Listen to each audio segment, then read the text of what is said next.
တွ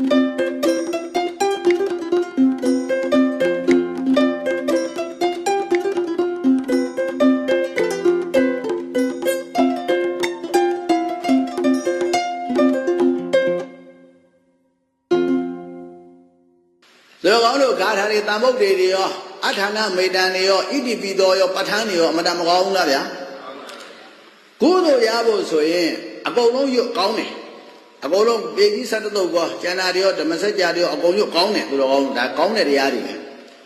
တမထပေါ့ပေါ့ရောရောအောင်မြင်ဖို့ဆိုရင်တခုတည်းလုပ်ရတယ်သူတော်ကောင်းဒါအောင်မြပေါ့ရောအောင်မြင်သွားတဲ့ဆရာတော်ကြီးတွေရေးထားတဲ့စာအုပ်ကြီးပြောတာနော်အဲ့ဒါတခုတည်းကိုပိုင်ပိုင်နေလုပ်ရတယ်တခုတည်းကိုဇက်တိုက်နေရောညာရောနေရောညာရောနေရောညာအိပ်ပြောနေတော့တခါတည်းအဲ့ဒီအောင်တရိယာနေရမယ်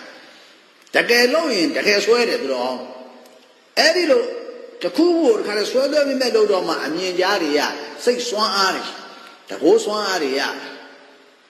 ဧကောဓမ္မကိုရှင်းပြတာနော်သူတော်